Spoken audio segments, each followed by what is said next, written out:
welcome back and good morning once again. This is Morning Cafe, State of the Nation. Being a Friday, it is a youth perspective. We'll be having a number of youth here in studio. Currently, I can already see Brian Nabiswa, a political analyst, is with us, alongside Tolbert Angweni, who's a UDA youth leader, and Mwangi Ngai is the head youth affairs at Mtoto News Advocacy Group. We'll be joining, others will be joining us even as we go along.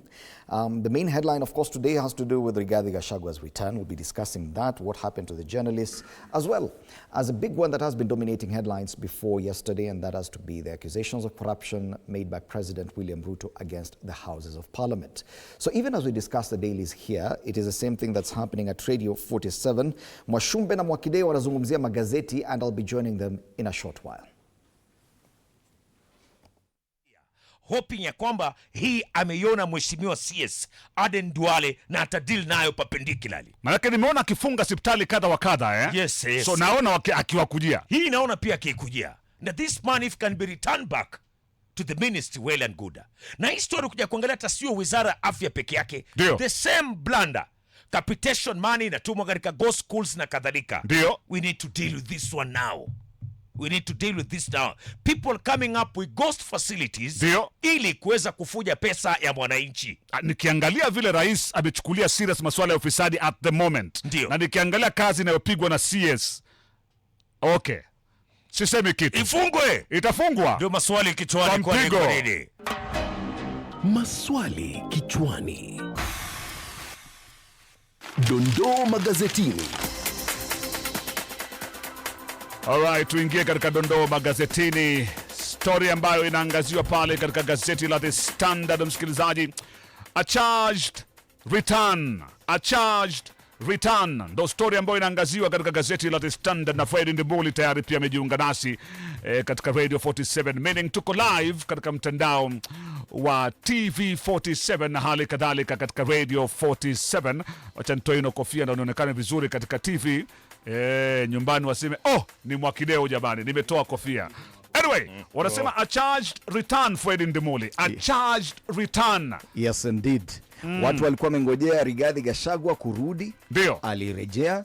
Na amekuja amepiga denim kweli kweli. Yes. Ile kofia alienda nayo ya Mugithi. Yes. Sasa kuna nyingine tofauti. Sasa amekuja na cowboy hat. Cowboy hat. Kuna American look. Yes. Hadi kuna complete na mustache. Manake amepiga ile jeans on jeans ile ya cowboy kabisa. Denim on denim. Alafu akapiga na ile kofia ya cowboy pale. Si ile ya Mugithi, ni tofauti. Hii ni ile ya Texas. Hii ni ya Texas. Alikuwa Texas bana. Alikuwa Texas kweli. Amekuja kama Texas Ranger. It's a different man we're looking. Farasi tu ndo alikosa tu. Hatukumuona juu ya farasi, pengine tungemuona. Fred, imeniuma sana kwamba kumekuwa na purukushani jana.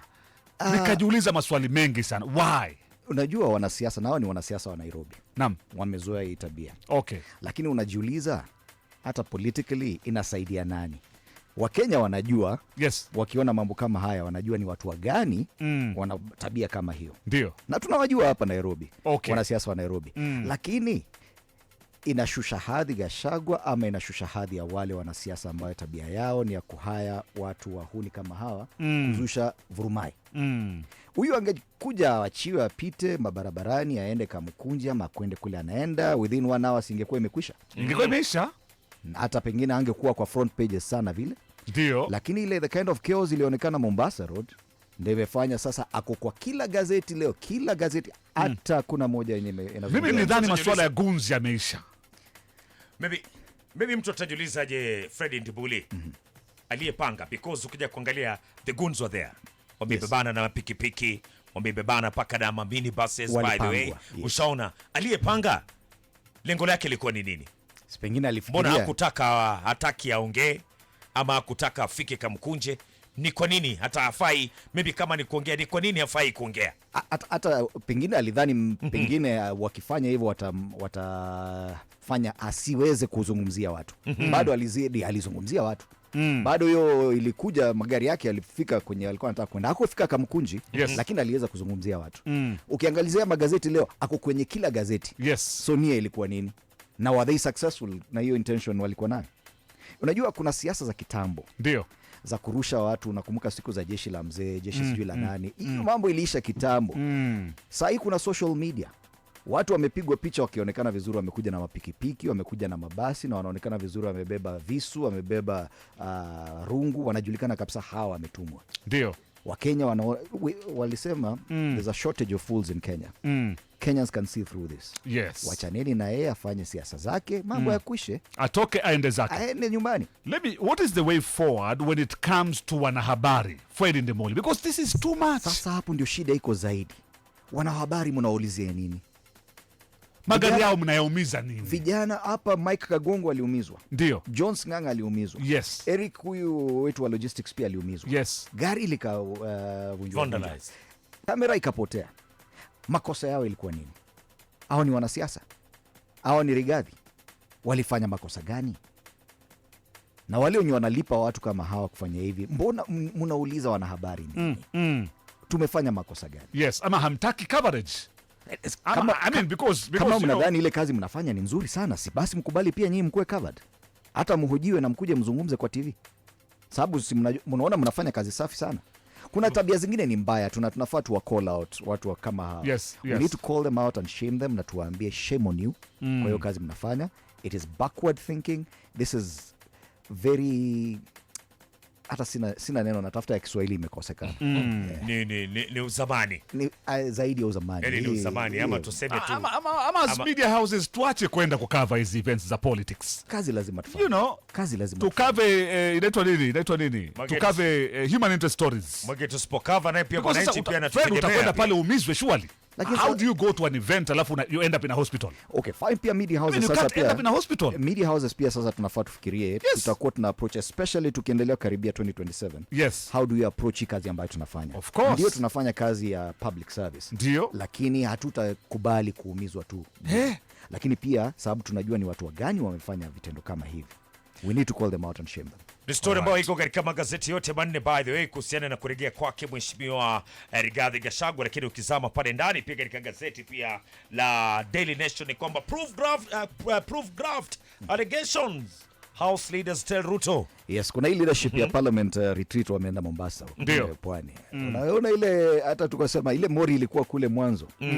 Ya ati wamekasirika sana. Sasa jana walikasirika zaidi. Wanasema rais lazima name them. Wamekasirika sana, lakini rais hayuko yuko Japan. Hata shughuliki na imani. Yes. Amewasha moto na kaondoka. Aliwasha moto na kaondoka. So mambo kama haya ndio tutakuwa tunazungumzia today kwa TV47. Tuko na youth perspective, tuko na vijana kadhaa ambao wako pale studio. Lakini kabla tuzungumze hiyo masuala ya kilichowafanyikia wanahabari jana, tumeikava kwa TV47. It is one of the stories we have, and we are going to have that story now. Even as I head back to TV47. All right. Asanteni sana. Thank you so much, Fred Ndimuli from TV47. Msikilizaji unaweza kuiwatch ukiwa nyumbani pale, inakuwa tamu tena sana. Watch live wakiwa naongelea hayo masuala ya wanahabari. Otherwise katika gazeti la The Stars. During the arrival of the DCP party leader Rigathi Gachagua, goons were captured along the roads attacking people.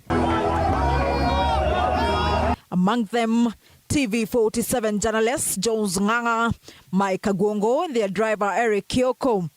The three were attacked in their line of duty along Mombasa Road as they covered Rigathi's arrival. Nilifinywa na vijana kama 4 hivi. Nilisikia nimeinuliwa, nimewekwa chini na watu kama 4. Wakandarulia trouser yangu upande wa nyuma, wakachukua simu na ufunguo. The goons also stole their items, among them their mobile phones, camera and other valuables before assaulting them. Nyuma yangu Jones alikuwa amesimama, akajaribu kutoroka Jones, lakini wakamshika wengine kama 5. Wakamnyang'anya kamera na simu pia ilikuwa kwa mfuko. The attack, now seen as a way of silencing the media, has been condemned by the head of TV47 Macharia Wamogo and the Cape Media Management, calling for safety of journalists by all relevant authorities. Journalists from Citizen TV and Standard Media Group were also attacked during the attack. Citizen TV's Wilberforce Ogunga is nursing injuries after the goons hurled stones at him and his colleagues. Jipata tuko katikati ya goons wa pande ile ya side ya Rigathi, na kulikuwa na wengine kutoka hii side nyingine walikuwa wamezuia hiyo magari ya kutoka kwa Rigiji isiteremke chini. So in that confusion kuhepa ndio mimi niliona giza nikashindwa. So kuangalia hivi nilikuwa nafikiria actually macho yangu imetoka. Ogunga was in the company of his colleagues in their car when the goons attacked them. This is not the first time the media has been attacked in their line of duty. They are risking lives za watu wako innocent kama journalists. Sisi sasa ni kama tunajipata all the time kwa sababu it's not even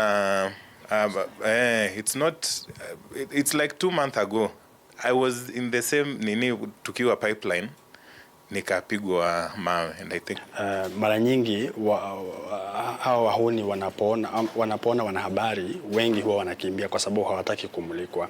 Lakini of late tangu 25th June last year wanahabari wamekuwa wakiatakiwa, wakiumizwa, wakinyang'anywa vifaa vyao vya kazi, vifaa vyao personal vile vile. Lakini ni jambo ambalo linasikitisha sana. He expected a heroic reception following his over 1 month trip at the United States, but instead was met with attacks by goons. Now all attention shifts to the National Police Service on whether they will arrest Rigathi Gachagua or the goons. Samira Mohammed for TV 47, Nairobi. All right. That story by Samira Mohammed kicks off our discussion this morning on Youth Perspective. Yes, the story is about the return of Rigathi Gachagua, but the media has been caught in between this disagreement, political disagreement. Allow me to introduce once again my panelists this morning: Brian Abiswa, political analyst; Tolbert Angwenyi, a UDA youth leader. We do have Mwangi Ngai, the head youth affairs at Mtoto News Advocacy Group. Brian Makori Orina, governance expert, has joined us as well. Karibu sana. And Hafidh Mohamud, political analyst. Good morning, gentlemen. And we'll be accused of having a manual, but it's okay. We were to have Veronica David from Kitui, but hopefully she'll be joining us. But in this day and age where we have social media, we have online news, we have instant news, we have live streaming and all this, we still have a crop of politicians who are yet to get to these times where communication travels very fast. Do you understand the use of goons in a case like what happened yesterday? And what political dividend is there to be gained from that kind of activity, Brian? Thank you, Fred. You know, sometimes politicians are cunning. And we know it was meant to be a day for Rigathi Gachagua. While being away, it was a welcome which would have elicited or probably increased his mileage, political mileage in the country.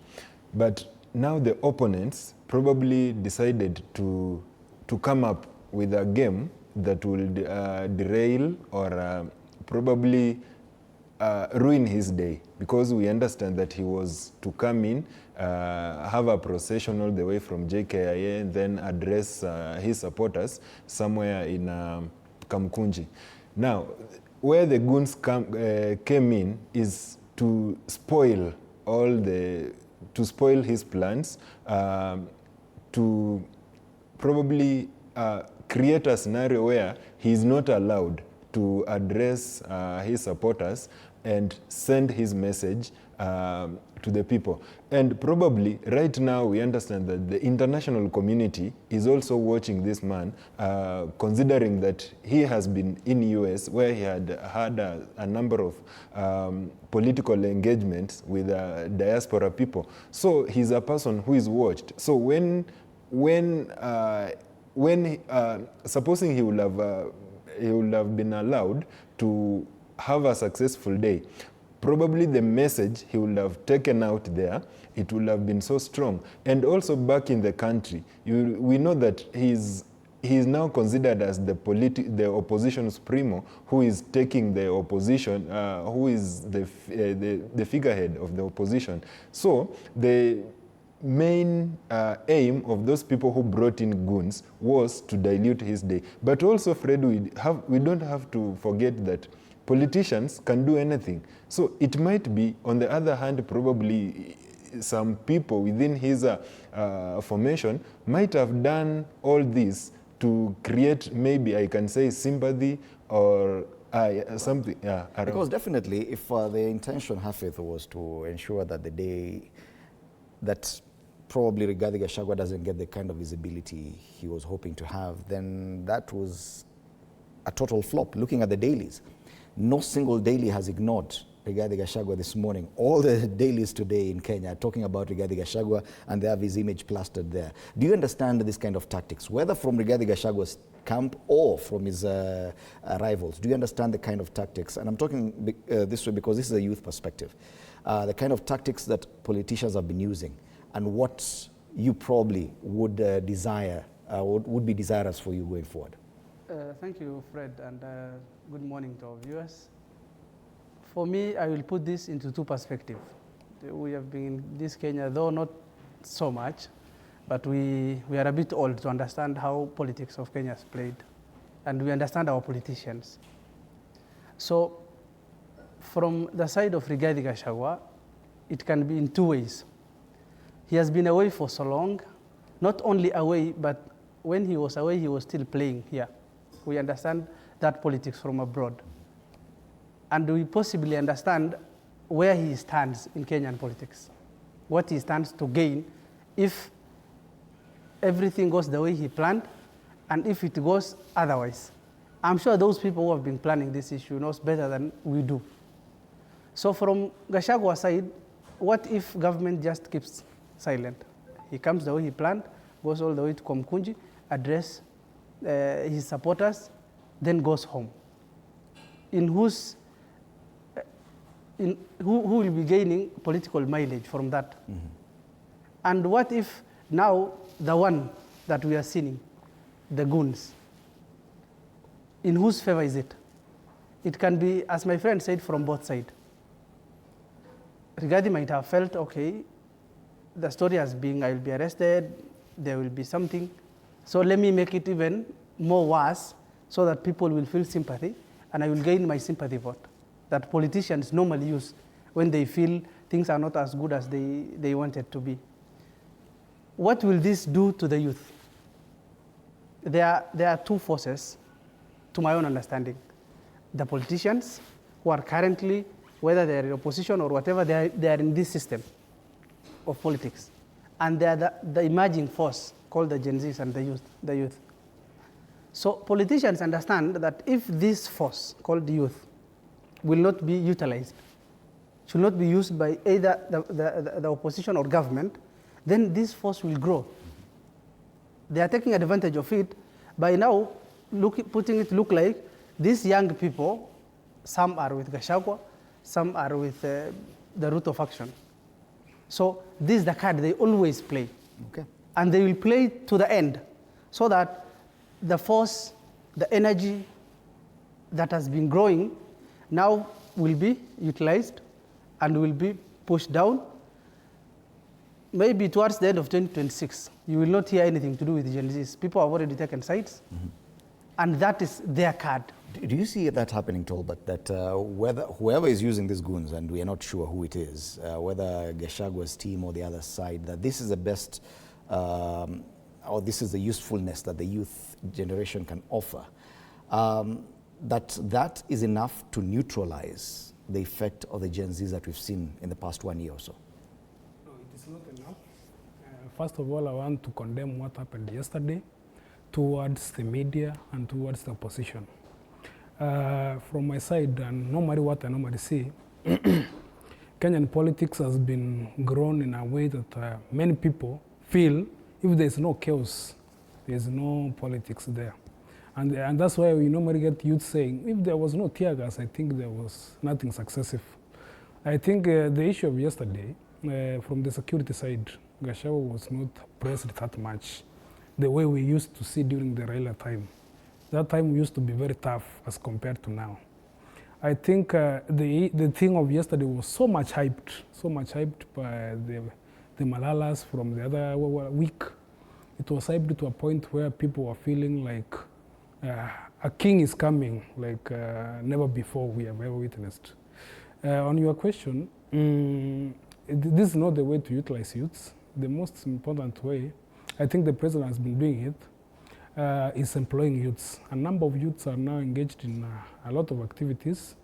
And I think if it was to be during the other regime, you could have seen a lot of youths in the roads. I think it was minimal. I can't say there were a lot of youths on the road. But going forward, let's look for the way for youths to incorporate themselves in the right manner, avoid chaos, and ensure we give ourselves a fruitful discussion and debate whenever we meet politicians. Right. Brian, what is your take about what happened yesterday? So first of all, thank you for giving me the opportunity to be here. I also want to say hi to our viewers. So my view on what happened yesterday, first of all, I want to condemn the violence that happened yesterday to both members of the press and the members of the public. I think it's very unfortunate that the kind of leaders that we're having now in our country are trying to take advantage of our young people, because if a leader is somebody who understands the rule of law and governance, I don't think that is the way he should have behaved yesterday, because we know that we are a country that is governed by the rule of law. If you want to have a demonstration, or maybe you want to have a rally after you've come back from abroad, I think it's better to involve the security agencies to tell them, this is the route maybe I will take, this is what I will do.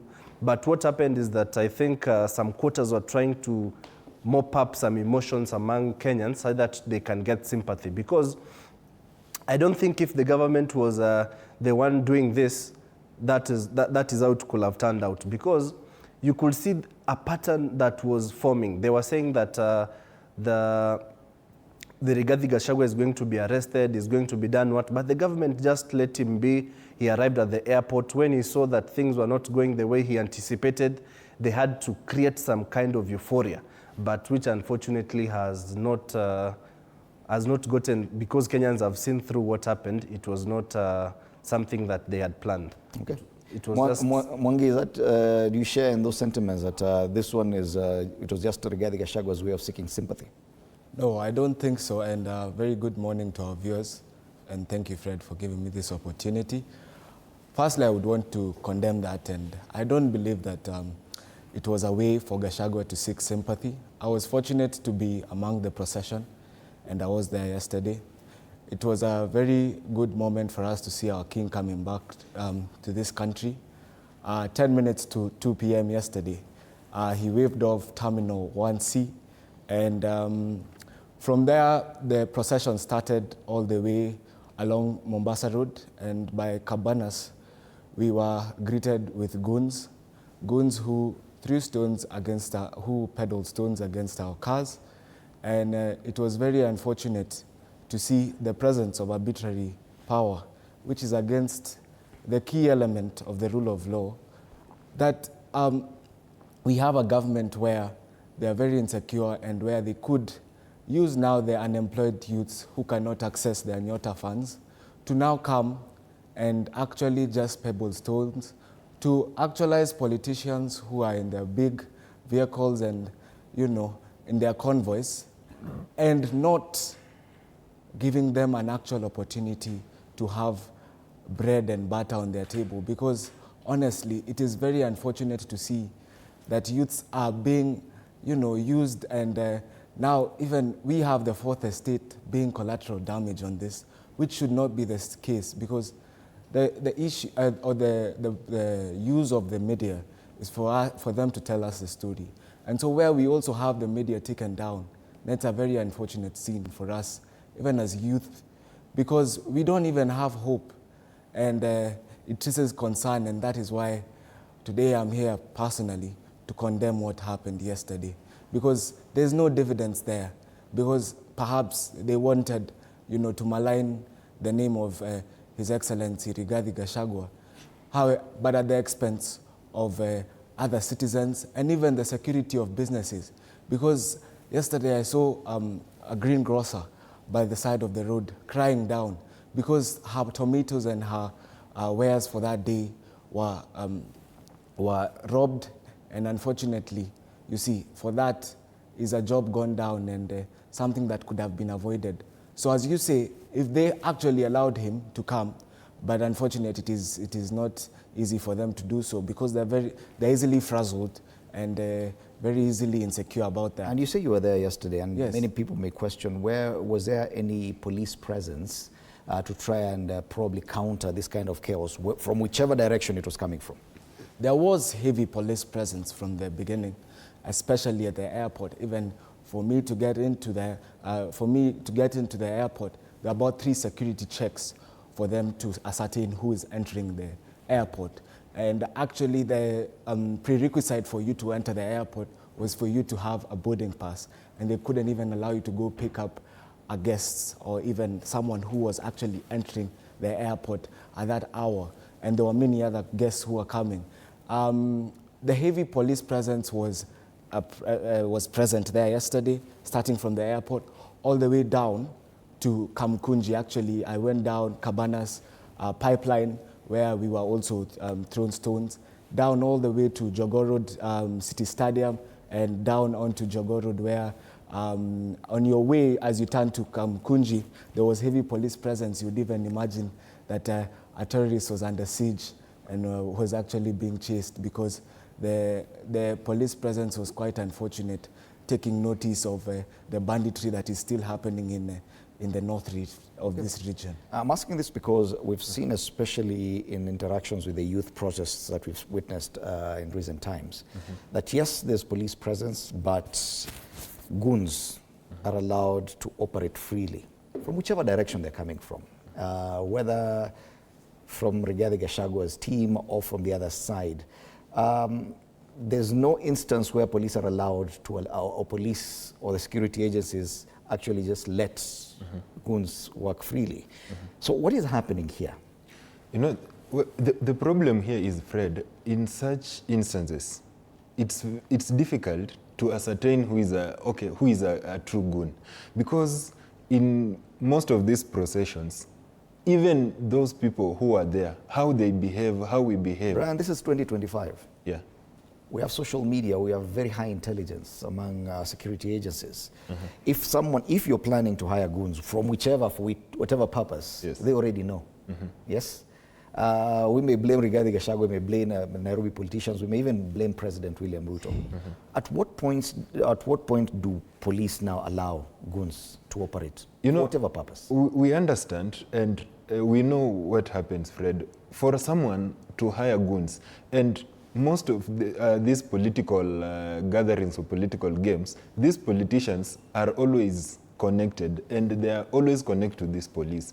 And from the past, we have had instances where we are told that even the police are given an opportunity to cooperate with the goons. And we have seen some of the goons coming live on social media telling us how they are connected to the police to work together. So what I feel is that most of these goons, those people who are planting the goons, are well connected to the police. And probably they have sought some protection from the police that protect this crop of people who are going to do a certain task. Because the police, they are there to do, they are there to provide, to safeguard or to provide order for the processions. But they will not do the dirty work that goons can do. So for them is to be there, but I'm sure they know some of the people who are in the crowd in the name of the goons. So there's definitely complacence from the part of the security agencies. Yes. Going forward to 2027, and I know quite a number of youth, you included, may want to take part in politics.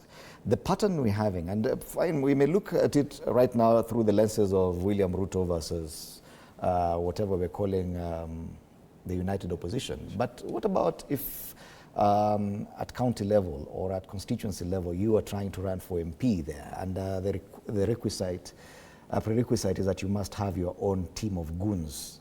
Is that what we are adopting going forward, that for you to run for office, political office, you must have your own jeshi? Yeah, unfortunately, I can say that has been Kenyan game. It has been. It has been. Will it continue? For me, for a younger politician. For me, I'm sure some of young people, myself included, cannot even afford to have those goons. But we have been seeing, and we understand that people do have different kind of goons And to an extent, people do share on their handles that Fred's team is actually more stronger than my team, so he can mobilize 2,000, 3,000 in a day. But the good thing is where I come from, we don't even know that kind of politics. We are not that much entrenched into these national games. So maybe my area, I will not need goons. I will need some few brilliant minds. What about you, Tolbert? The necessity for any aspiring politician to have a team of young people who can cause mayhem or chaos at any time? You know, Kenyan politics as of today, it's more of chaotic. It's more of a show-off. For you to be popular, you have to do something that shows that you are popular in the public, the perception. I think we are much far from the what we call first countries, what they do. In Kenya, most of the time, we rely on chaotic politics, where if you don't have jeshi, you cannot survive. And that's the case. It has happened from near town to rural areas. I think to change that thing, it's like now to try to change the position of the youths, like telling them that the youth can be a president in Kenya easily as of now. It's a challenge. Those are things that we are trying to fight. And equally, I want to come back again and remind you, we have cleaned Gachagua so much and forgot that a few years back he was the deputy president. And we remember when he used to come to the office very early in the morning to organize the same system on how to interrupt the opposition of those days. So there's nobody who is clean. There's nobody who is clean. And I think going forward as a country, it will be hard. It will be hard for us to have soft politics, clean politics, where you go on your own to the parliament. Yeah, that was a hope that probably with the Gen Z revolution, Brian, that we are going to change the way we play our politics. But it would appear that within this same 1 year, since the events of last year, June 25th, that we've all gone back, including the Gen Zs, we've all gone back to the way politics used to be played. Are you hopeful that this idealistic way of conducting politics that we are hoping we would get into, are you hopeful that we'll ever get there anytime soon? I think now it boils down to the voter at the grassroots. This is the time that the voter should take into account the kind of leaders that they are electing. They should interrogate what kind of agenda do these leaders have, because at the end of the day, the person who has the biggest voice at the ballot is the person who is going to take that vote and vote. And once they have those aspirants on the ballot, the voters on the ground should check on which leaders have an agenda, because what gives these leaders the bravado to have maybe those goons and that kind of violence is when they say that this is what the common wananchi wants. Because if a leader goes to the podium and articulates to the people that this is what I want to do for you, maybe the people will just be, they don't want to give quite a premium on that. But if a leader comes with a lot of goons and is just bravado, empty talk, that is where they kind of give that premium. So I think we need to educate our voters on the ground that this is now the time to interrogate ideas. And as you can check, for example, right now the government is trying to shift the youth empowerment agenda into now to be on the mainstream, because we are having now like the Nyota program where the government is going to pick 70 youths per ward to get a 50,000 grant to do their businesses. We have also seen other programs like in Nairobi County recently, I saw His Excellency the Governor Sakaja. He employed about 3,500 young people who are in the Green Army on permanent and pensionable terms. I think those are the kind of conversations that we now want to have, whereby the young people are empowered. Those who want to get jobs, we create a conducive environment whereby companies are going to invest in our country. That is why I think I saw His Excellency the President had gone to Japan to have bilateral talks with the government of Japan, so that we have foreign direct investments into our country. Companies can invest here. We have young people getting jobs. Those who can't get jobs, we want them to be empowered to do businesses, so that when the young people are engaged, they will not have any premium to be goons. They will now be engaged in their businesses, their jobs, and we will all be engaged in nation building. Yes, we are focusing on 2027. We are already past the 2-year mark. We are within a year and 11 months now to the next election. The hope was that come 2027, our politics will be very different, especially given the kind of reawakening or awakening of the youthful generation. Are you hopeful that anything will have changed by then? Or are we going to play politics in 2027 the way we've seen it since the 90s? Thank you, Fred. And I'm often castigated for this, but this is what I say. The more things change, the more they remain the same. So it's very unfortunate. I'm of the opinion that politicians look at the next generation. I look at the next election, but leaders look at the next generation. As my panelists have all said, it's good for us to look and interrogate our leaders well, because it's very unfortunate to see young people still being used to actually conduct politics, and it's very unworthy and very unlikely for us to perhaps have changed in the 1 year and 11 months. Because the truth of the matter is, if you dial *254 and go to the Nyota project, unfortunately, it is very hard for you to get there. It's just, they're very good on paper, very good ideas, but unfortunately, the youth are not gotten from those Nyota funds. It's for you to still have known the people who had employed those goons, perhaps after a well-done job on the streets, perhaps have thrown 3 or 5 stones towards the convoy, perhaps is when you would actually get that Nyota project. Because the truth of the matter, I have gone to *254#, gone to the Nyota project, I think it's option 4 or 5 if I'm not wrong, and it's unfortunate, I'm always given the same message, that this Nyota project is not still giving proceeds. Of course, I have borrowed some hustler fund, then they have not repaid because, of course, of the situation and the economic hardships that we are having as a country. But what I can say is that the things are not changing, unfortunately. But it is also for the voters, for them to decide that if they do want the change, please don't entertain the politicians who come with the goons and all that. Because yesterday I saw, indeed, they've taken the give me your right cheek, when I slap you on the right, you give me your left, and perhaps by the time you've reached the left, you've hardened your cheek. And it's a very unfortunate scene for us to see that these things are happening the same way. Because I think the young people are more educated and they're more reasonable to understand and see what really is happening. For us, we're always told that, yes, we don't have an idea, and that's their discourse, and that's the insinuation that they do have in the public. But unfortunately, all I can tell you is that, yes, people are willing to change.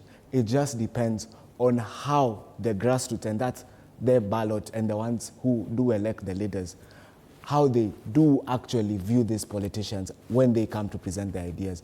Because that bravado, as you say, is not something to be celebrated. Those goons, it's actually anarchy, as we rightly put it. Because the heavy presence of arbitrary power on the part of the state is something that indeed will put our country down. Because we do play along here, we do throw stones, we do, of course, due to the very jobless nature of the young people, who are about 70% of the republic. But if we actually do sit down and decide that we will change from how we even approach the leaders, then it would be very wise of us to perhaps interrogate properly and be more watchful of what the politicians are doing. All right.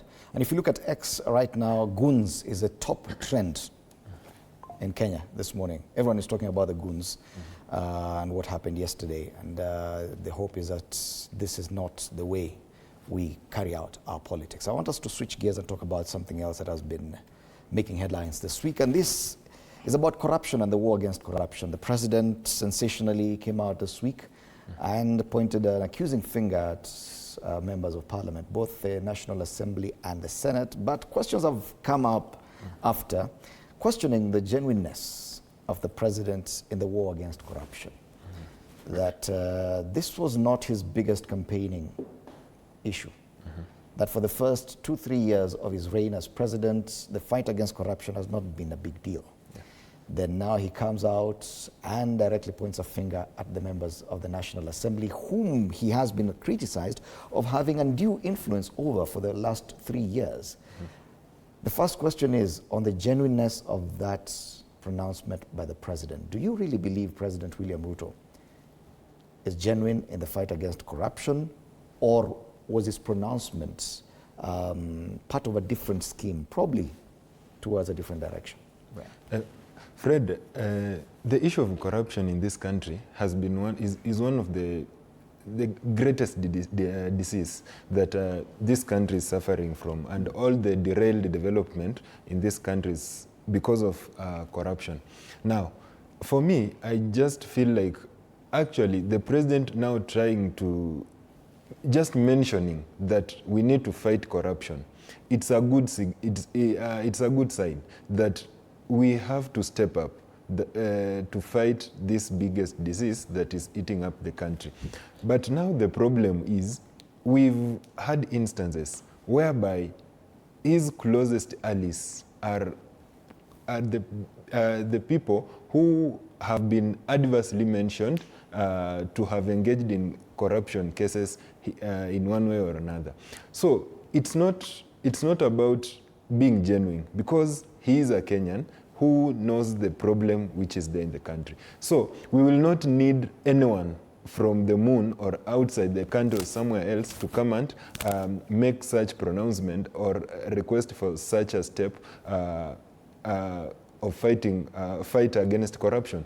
Because all these leaders who are in the political sphere, all of them, no one is clean, Fred.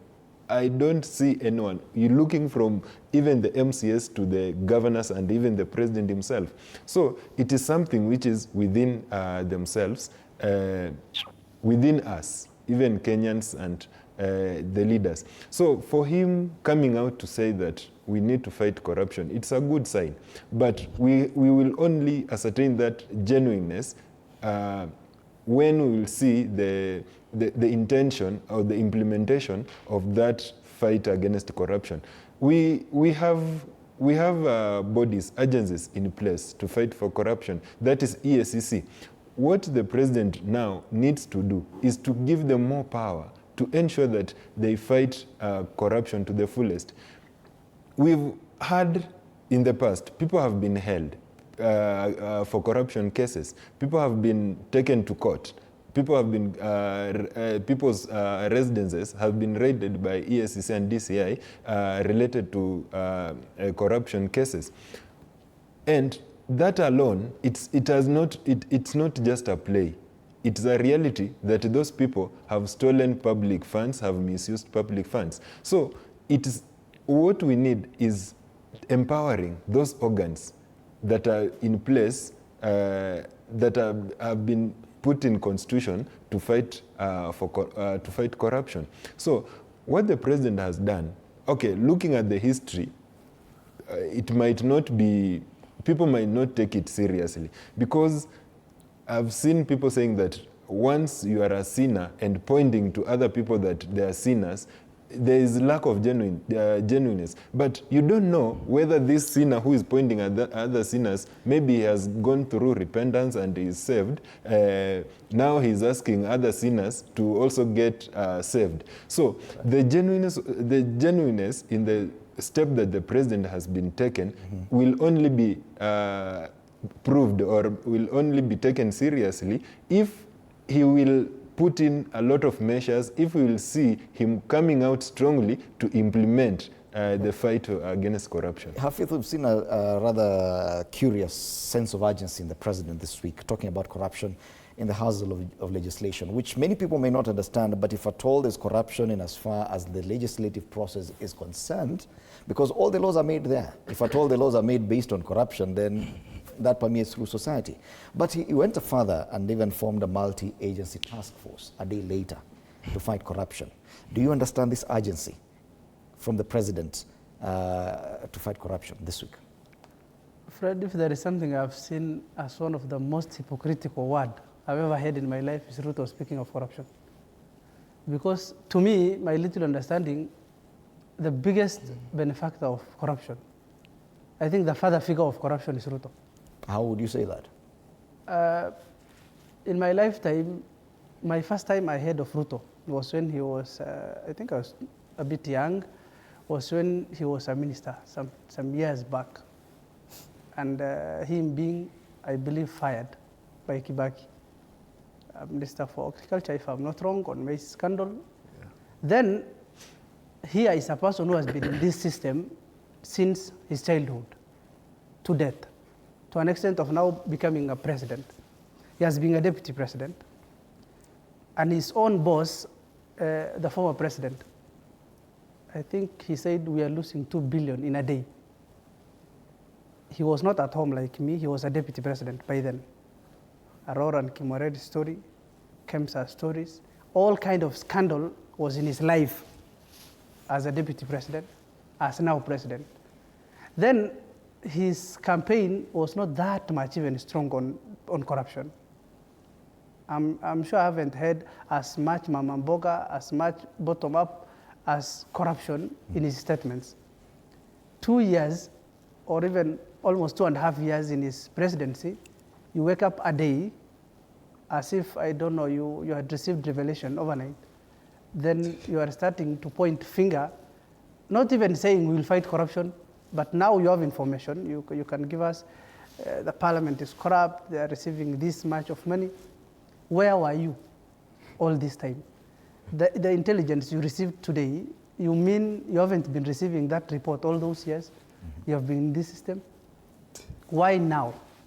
And to me, it is very, very wrong for a Sufria to call Kato you're black. Because if president knows, coming out and telling us public, because he was talking to us, though he was in his own PG, he was telling us these people are corrupt. What will you do with that information? Mm-hmm. What will I have to do with that information? My president has said, okay, my MP from my area is corrupt. He received 10 million bribe. What will I do with it? I'm not in SEC, I'm not a DCI, I'm not head of state. What will we do with that information? Right. Then to make it even more funnier, a day later, he's forming a multi-agency, I don't know, of the same people who, or institutions who are tasked with doing same job. Is he telling ESCC that now I'm giving you a free job or something new role you need to play, which was not there? ESCC is an independent institution, already powered with the mandate of protecting us from these kind of things that he's saying. Of what use is it for him to tell them now, you need to redo your job? Talbot, one of the dailies this week, indicated that probably the president is under pressure from other forces, the international community, for example, to try and show them that there is or give them confidence that there is a real fight against corruption in Kenya today. Do you think, because this moves he made came just a day before he left for Japan, and we understand that in September he'll be attending the UN General Assembly. He's been where the Bretton Woods institutions will be there. Of course, the issues around debt, trying to change the way we manage our debt and all these things. Could that be the real reason why there's this renewed urgency to fight corruption that many are questioning about the genuineness of the same? I think I cannot be at a position to confirm. Maybe it might be internal pressure, but as a president, he has a sole responsibility to ensure that the country is running well without corruption. But the way he is approaching this thing is the wrong way now. You cannot condemn the legislature of corruption alone, when we all know that the executive is the most corrupt system, where we have e-citizen, and billions are running out. We don't know who is taking those money. If the president is very genuine, where I support him, of course, if he's very genuine, let him start with those critical points where Kenyans are losing billions. Counties are corrupt. Like from the Uhuru regime, we used to see schools like what we call ghost schools. They are there even to death. We have not been told who are those people who are behind those schools. Because they have been receiving capitation, who are the owner, who is the system manager. If the government is serious on corruption, let them come out and everything. On the issue of maltouchance thing, I think it's wrong approach. We have ESCC, we have this, we have everything, we have all those systems. They seem to be like they're handcuffed by the system of government. They are caged animals in the system. Because if you are not caged, why can't you fight corruption on your own? Must you wait for the president to say that there is corruption somewhere? Or does it mean these agencies that don't know that there is a loophole somewhere, there is a school, a ghost school somewhere, there is a loophole in e-citizen? Does it mean that they don't know? They know. But why are they not fighting? It means They are caged. All right. The system is caged. So until the system is independent, that's when we will see a real fight against corruption in this country.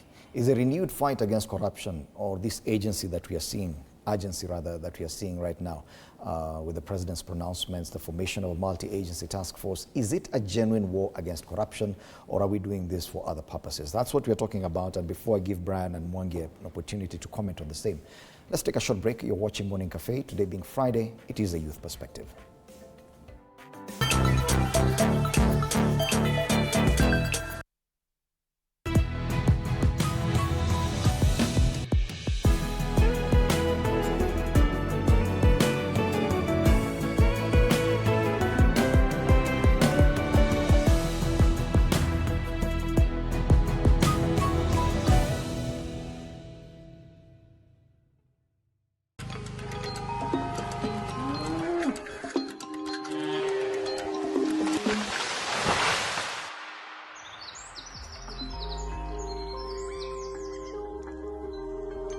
Our world is changing every day, and so should we, for the better. Each week, we tackle the big why, the question that should be on everyone's minds. Why isn't this fixed yet? Deforestation, global warming, and the adverse effects of climate change. The future isn't just something that we inherit, it's something that we create. Join us on The Green Fix as we tell the stories of those who refuse to give up.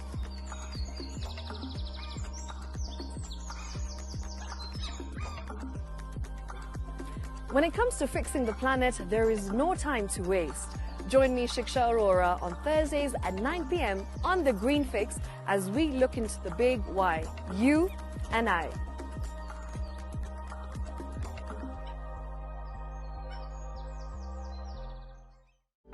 For comprehensive information and education on your health, Body Garage is here. Don't allow anyone to pluck out your good tooth, as long as it is strong and stable. Cancer doesn't start today and you get the symptoms tomorrow. By the time you pick it, or the time it is manifesting in you, probably will be there about 5 to 10 years. The eye is the window to the rest of the body. Don't forget to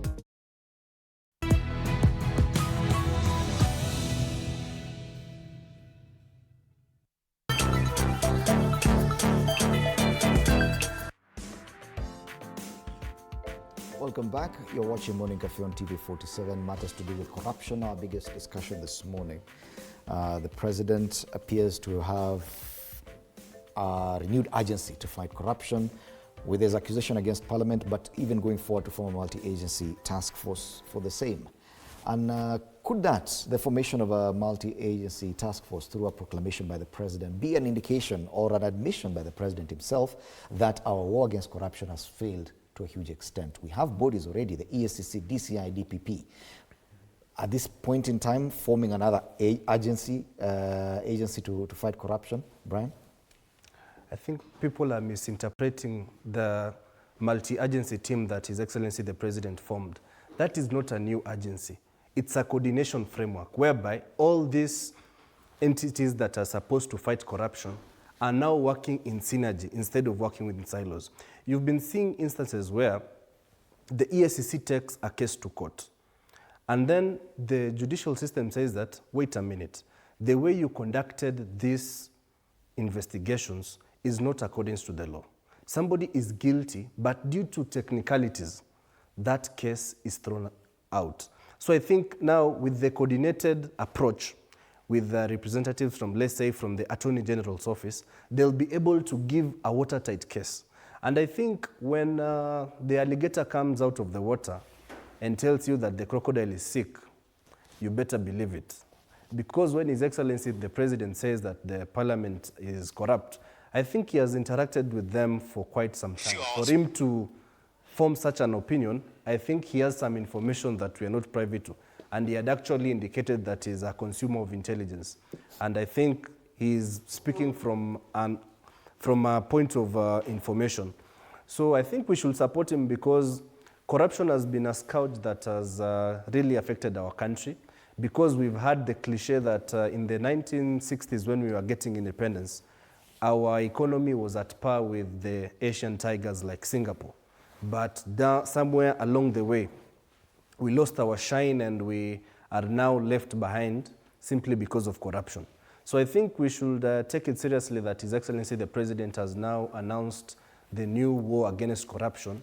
And I think it's a wake-up call to all members of our society, because this is a soul-searching moment. Because when we talk about corruption, we as a society, we tend to think that it's about the political class. But we forget about we as the people, who are the enablers of corruption. Because for corruption to happen, it has to have two parties. And we agree that there is corruption indeed. And the taker. We do agree that there's corruption. No one is denying the fact that there is corruption. It is the commitment and the goodwill and the political push to fight corruption that we're questioning. We've not seen that in the last 3 years. Now in the last 1 week, we're seeing a knee-jerk reaction from the president, and people questioning, could it be a genuine push to fight corruption, or are there other forces that the president is trying to appease in this push for a renewed fight against graft? I think as for now, we shouldn't cast aspersions, because with this renewed effort, we should give it time and see what will be the actions. Because I think, as His Excellency the President said, there will be no sacred cows. So I think it's now time for Kenyans now to put the pressure. Because once you apply pressure, if for example, if we could go time back when we had corruption cases, I think even you members of the media should also now help the Kenyans, because there was a time when the corruption scandals, there was a lot of heat from members of the public, members of the media. For example, the time of Anne Waiguru when she was the Minister for Devolution. When we have such kind of pressure and from the members of the public, because His Excellency the President has set the ball rolling, it's now us to join into that bandwagon of now fighting the corruption. It is not lost on Kenyans that it is during the period of William Ruto as president that quite a number of graft cases were dropped by the ODPP. Cases that were already in court, they were just dropped, withdrawal of cases. This formation of a multi-agency task force, do you have faith in it that now people need to sit around a table to agree on how corruption should be dealt with? We've had all these bodies. The AG has always been there, the ESCC, the ODPP. These are independent institutions, the DCI, but now they need to sit around a table for corruption to be fought. Yeah, it's very unfortunate. As alluded by Mr. Speaker sir this week, he said when the hyena wants to eat their children, they usually say that they smell like goats.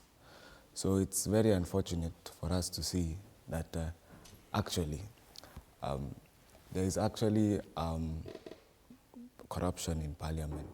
But I think it's often castigated, and it's often repeated, and now it's come to light that for sure there is corruption.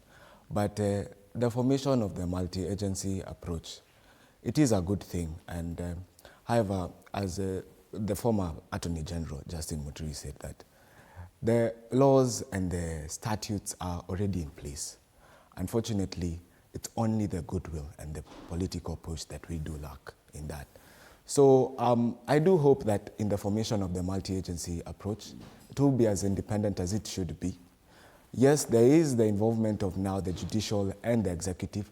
However, they should come in collaboration for them to form something solid so that actually it could perform whatever it has been given and perform the mandate that it has been given to actually prosecute the graft charges. Mm-hmm. But it is unfortunate also to know that most graft cases have actually been put down in this era, in this regime, clearly showing that indeed, fine, down here we couldn't be corrupt, but sometimes they say the buck stops with the guy who is at the top.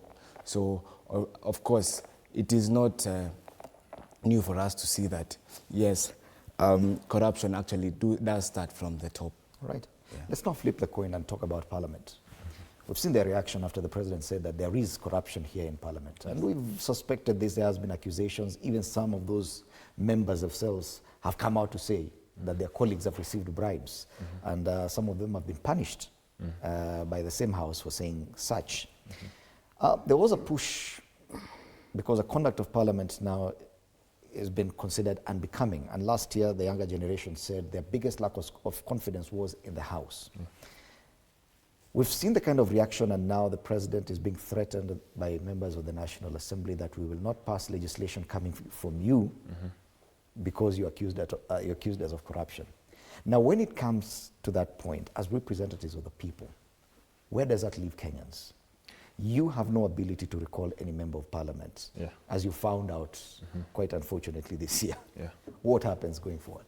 You know, okay, Fred, it's so unfortunate, but it's the truth that the parliament is corrupt.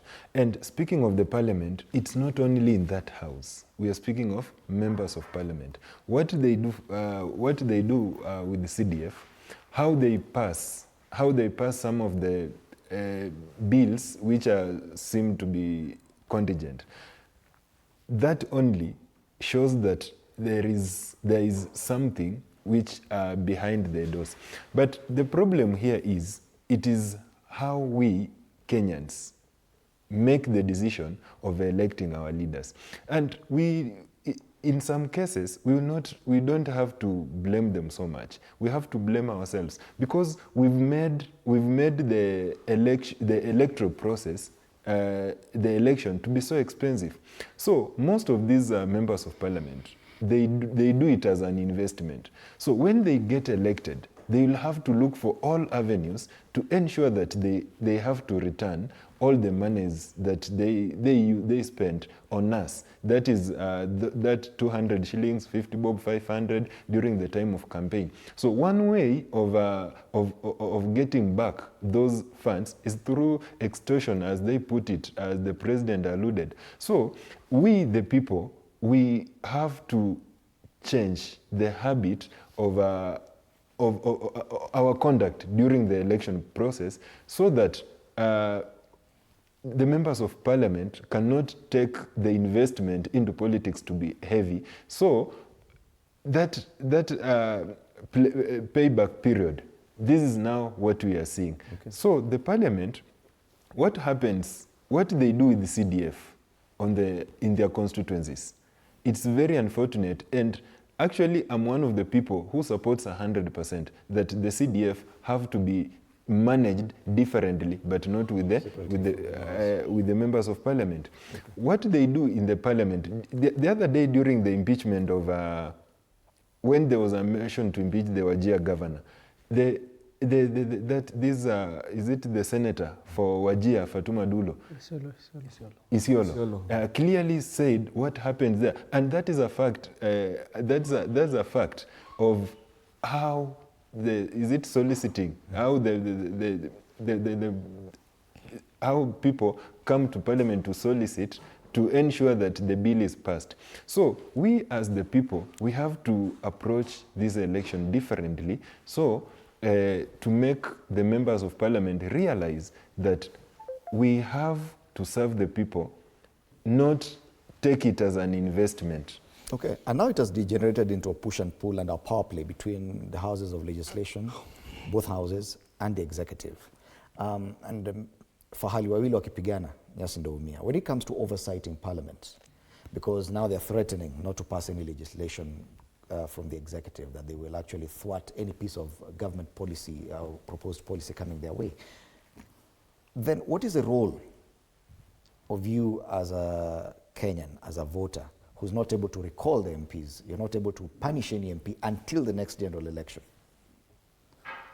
I think this push and pull between the parliament and the executive is somehow good for us Kenyans. First, in this moment of anger, they will going to spill somehow who has been doing what. President already had touched, I think, the most button that's needed to be pressed when he said, you people are corrupt. Now it's boiling. Those are saying, even though they're not that much even serious with what they're saying, because the same people who are saying we will not pass your bills, within them are those who are saying, what have we not done for you, President? We have passed this for you, we have passed, which means they have never been doing it for us. They have been doing it for the President, from their own admittance. Because if someone says, what have we not done for you? It's even very funny when the President said you received money passing the bill on money laundering. I don't understand. What is this? Did you see that as an admission that he was the one? Yeah, because if you said you received money passing my bill, I think it's not me who was gone and given that money to Parliament. It's him, whether it is him in person or the office, whichever. Because he said, for you to pass that bill, you received money. From who? Now, this one will give us two opportunities as Kenyans. We have been knowing this one for a very long time, that our entire system is corrupt. But now themselves are admitting it's not us who received, it is not me who is giving, whatever it is, they're all saying. Now it is our turn to sit back and look, you didn't receive and you are the one who gave. So both of you should just leave us. The one who received and the one who gave, kindly. I think it's our turn now as Kenyans to sit back and say the 290 plus. This one, I will say it wholesomely, not even, though there are some possibly good people within that parliament, it is our turn as young people to say, we have seen you. You have admitted. You have tried your best looting us. I'm from Isiolo, where the very same governor who was impeached from the county assembly side came to parliament. Before even he came, there was a rumor that he already said, come on, I was just waiting for you to take me to Senate. I know where the button to press. So no need even for you to bring all these stories. Even if you bring a video image of me receiving, I don't know, looting, doing whatever you want to say, that one, as long as kuna hiyo space called Senate, you don't need to speak that much. You're right. He went, did whatever he did. Senate has been speaking of this thing before even it came to pass. She has been saying, I know it will come, the money will come, you will receive. It happened, she repeated same statement, saying, I knew what happened, and I know what's happening, even what happened 30 minutes ago, and I know what will happen next minute. Yeah. Without a way or a route for Kenyans to punish legislators, we've left them to their own devices, and they seem to be very powerful, even making demands on the executive, with even threats of impeaching the executive. Is that the kind of parliament we envisaged? I think, thank you, Fred. This is not the kind of parliament we wished for. Parliament is mostly known to be independent. But now when you see our case in Kenya, the Senate is not independent, National Assembly is not independent, because they have to find a way to eat. It's because it's a culture people have been brought up in. You see executive is eating soft, now on the other side we have to eat. I think that is the problem that we have been facing. We never wished to have such a kind of lawmakers who cannot make independent decisions, because at times Kenyans have been demonstrating to a point that they feel this bill is not good. But the same people who we voted for, they feel it's executive which is good and not you. I think that's where the problem comes in, and that's why you see lawmakers saying that we have been doing everything better than the way the the way the executive wants. If our parliament was to do things the way the people want, I think we could have been a step ahead. At least there is some bills we could have sensed, like this parliament is always listening to what we tell them. And now the constitution is not that much open for us to punish our lawmakers in a way, because the way it was crafted, it gives them much security in a way that we cannot be at a position to punish them, unless you wait until election comes.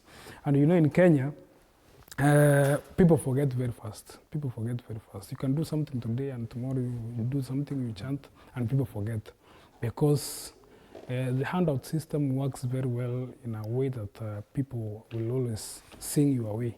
Do you see that happening, Brian, to members of parliament, that they will very soon forget that it is the president who accused them of being corrupt and still go back to him? Because the president, or even parliament, has been criticized of being a puppet of the executive for the longest time. Or do you see this as the opportunity for these houses to transition into a phase where they're going to be more independent in the way they do their job?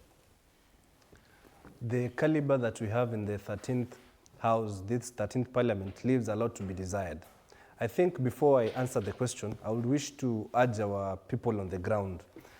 When you castigate Parliament, you have to look at yourselves on the mirror, because these parliamentarians are a reflection of the choices of the people on the ground. Because these parliamentarians are drawn from across the diversity of Kenya, from Kisii, where I come from, down to the coast. We need to interrogate on what do we really take into account when we are selecting these leaders. Because now, as coming to your question, as you have asked, will they take this opportunity to mend their ways and now start doing their proper legislative work? I think they will not, because the MPs are focused on roles that are essentially not theirs. Because you could find even most of these parliamentarians don't even attend Parliament. Even if you ask them what are the roles of a member of Parliament, they don't understand, because these are the people who are supposed to make the laws. They're the ones who are supposed to make the budgets. They're the ones who are supposed to provide oversight. But these key roles, they usually forget them. You find them flocking State House to look for development. Yet they are the ones who pass the budget estimates for every government institution in Kenya. So for them, I think what we need to do is that the induction course for members of Parliament should be updated, because they usually go, once they are elected, they go to Mombasa for 2 weeks, they sunbathe, and they come back to Parliament. They don't really get to be told what is the role of a member of Parliament. You're supposed to legislate, you're supposed to oversight. They don't even understand the kind of power that they have on their hands. The other day, when the president now told them that they are corrupt, is when they seem to have woken up and realized we have this power on our hands. But with the caliber of members of Parliament we have, I don't think they have the mojo to this is a lost, salvage our... It's a lost house. There's no salvation for them? No. Unfortunately, I think, no, actually, fortunately, I think they do have a lot. And I don't think it's lost. All hope is not lost, because the key mandate of the Parliament is 3: oversight, representation, and legislation. Unfortunately, they've not been privy to that, unfortunately, because we've clearly seen that all of a sudden they've become very annoyed and very offended by the statements of the president. Even so, in terms of the discourse they have had, they have gone as low as 23,000 shillings to pass a bill, ridiculously or ironically, to do with, money laundering. However, I do hope that actually this becomes a Damascus moment for them to reflect back and actually imagine, as the panelists have said, of the powers that they do have in their hands, and be more pragmatic and be more independent and uphold the separations of powers as envisaged in our Constitution, for them to actually realize of the powers they do have, and for them to legislate as independently as possible, and for them not to rely on other agencies, perhaps the executive or the judiciary, because them themselves are where the laws are created. And when we do have a wrong foundation, then the whole house will fall down, and the house is us as Kenyans. So for us as Kenyans, we do hope that indeed for them this will be a turn-back moment, and for them to take up their roles well and confidently and actually legislate as envisaged in our Constitution. Yes. Very publicly portrayed irritation from members of Parliament, both houses, given the accusation coming from the president that they are extortionists. They're not happy about it, and publicly they've declared what they will do to the executive going forward. Threats of impeachment, threats of sabotaging legislation coming from the government. Will they actualize these threats? We have about 6 minutes or so. I'll give each one of you a minute for your final comments. You can decide to talk about corruption or Rigathi Gachagua or rally young Kenyans towards a certain direction. We'll start with you, Brian Nabiso. For me, the course that we started in 2024 as the youths of this country, yearning for the better governance, a government that is accountable, leaders that are concerned about the issues affecting the common mwananchi, should not fade out amongst us. currently, we are seeing how we are changing slowly to factory setting. We are going back to where we started. It's no longer the Gen Z factor, which people have always thought that we are going to change the political landscape of this country. Because currently you see the goons that are being used. Who are they? They're the Gen Zs, the young people. You see the young, we said that we want to change the leadership. Both the leadership which is there now is the leadership that we wanted out. And currently, the people who are staunchly supporting both sides of these people leadership are the young people. Now, where are we now? Where are we standing? We are just going back to where we said that we don't want to go there again. So it's upon us to stand up and realize that we had a course of having a concerned leadership that will change this country for better. We should not lose focus. All right. Thank you so much for that, Nabiswa. Hafid, you go next. Thank you. I will take this moment to, give a word of advice to us selecting leaders and the leaders, the parliament themselves. They say the president has belittled them by calling them extortionists. But this is not the first time they are being told you are useless or meaningless. I think one time President told them, I will be sitting and seeing who will say no to this bill. That tells them that you are nobody. If a president who has brought a bill before you has the guts to tell you, nitakuwa naangalia ni nani atakataa hii mswada, that shows you are nobody. At the same time, they have gone through that bill, passed, forced actually through them. I'm sure it was forced. Then again, when repealing, they are the same people who are clapping in the State House saying we did something wrong. I really don't understand if they can now sit back and see we have been doing all this in a wrong way. Let's sit back and do what we are supposed to. And the other part is I will still speak to Gen Zs. These people are still same. Even if they fight, they don't, they are one and the same people. Watapatana nyuma ya tent and they will sort out the issues. They will come back to us and ask for fresh mandates. So let's not be blinded by what is happening so that we give them now a chance to listen to them back. Let's take our spaces. Let's make sure the next leadership is purely youth. Right. Thank you. Talbot. Thank you, Fred. Thank you for the opportunity. I want to say, as a country, as youths, we should not lose hope in our country. We should not lose hope in our country because as we stand today, many things have been done, many reforms have been done. We have seen from the TVET, from the vocational training, how the numbers have increased from 2018 to now. This is an indicator that as youths, we are going to be of great importance to our country because Kenya does not need a lot of resources, mineral resources for us to be a better country. It needs well-equipped youths. So we should not lose hope in our country. Another thing, we should avoid bad politics, of course. In as much as we critique our president, let's always look at the positive side. We have seen a lot of reforms in agriculture. We have seen a lot of reforms in our economy. And now our inflation rate has gone too low. So in as much as we critique the government, in as much as we shout Ruto must go, let's do it in a systematic way that gives him his grace or his better chance on what he has done. All right. So it's good as opposition as they are doing their things, let them do it in the right manner and always know that this country is ours and we will lead it in each and every day. Thank you so much. Thank you, Talbot. Brian, you go next.